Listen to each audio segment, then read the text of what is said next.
Hello, and welcome back to Sharing a Chapter a Day. This is Do, Ra, me, and today I will be reading Chapter 56 of Engagement in Peril by Dara, Odoe, Sup. Chapter 56 is titled Boost, Realize, and Special Outing. As the year went on in 1996, I started to put in a packet for an officer commission program, the Broadened Opportunity Officer Selection and Training Program, BOOST, and I wasn't allowed to turn it in until I became a U.S. citizen. So I put in my application to become a U.S. citizen and waited for my interview due date to arrive. Back then, the citizenship application packet only cost $95. It is now over $700 plus for the processing fee, not including pictures and extra items whatnot.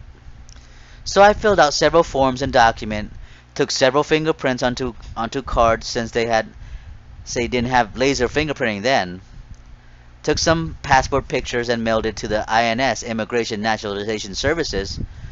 It is now called the USCIS Department, which falls under the Homeland Security Department. Once I mailed out my naturalization packet, I waited for my appointment date to be issued and mailed to me.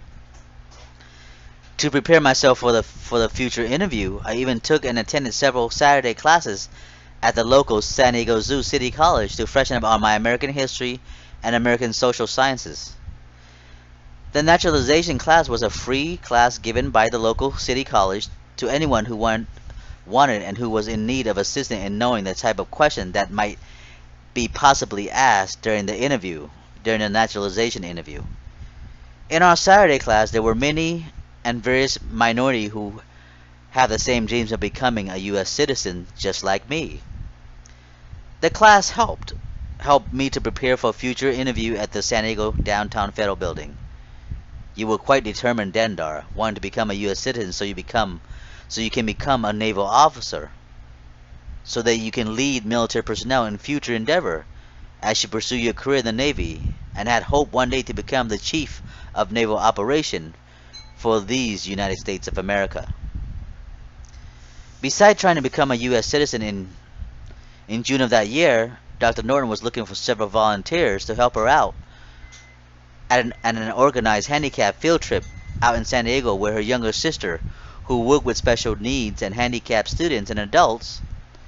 And since I had the free time, I had nothing else better to do, I volunteered my services with and for Dr. Norton and her cute-ass sister. And Dr. Norton was even kind enough to drive me to the event. The lovely doctor picked me up from our base and command at the quarterdeck that Saturday morning.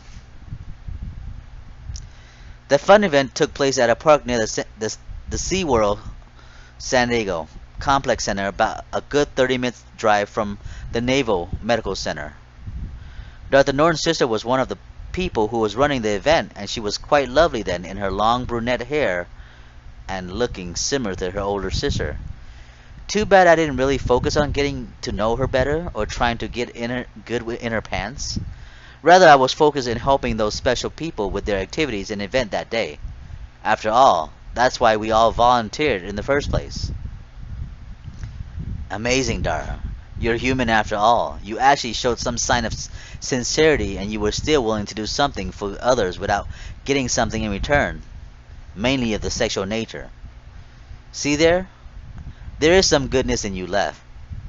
Maybe that will help you get in good with the man upstairs when you see him.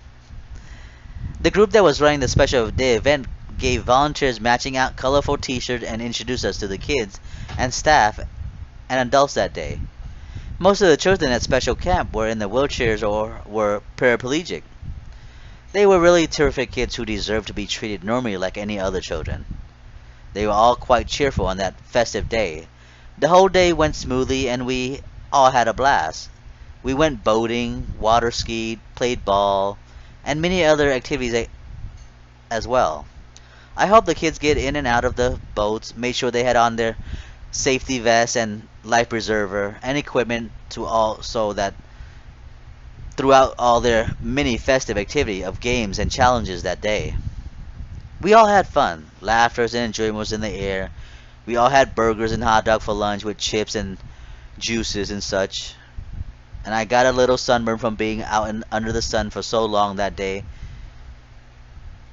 and I didn't bother putting on any sunscreen lotion to protect myself from the sun's ray. I'm glad I volunteered for this event. The kids were so strong-willed and were wonderful people. They saw the positive in life and didn't let their handicap hinder them.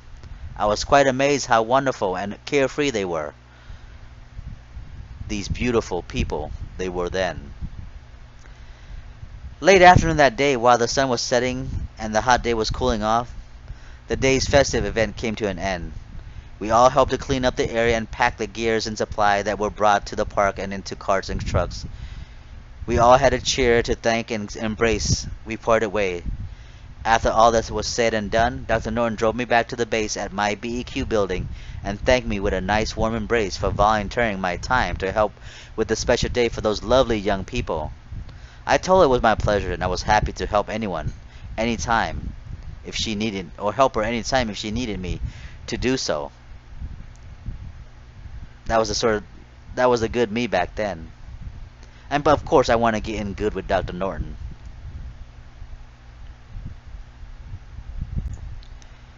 Thank you for listening. This is the end of chapter 56.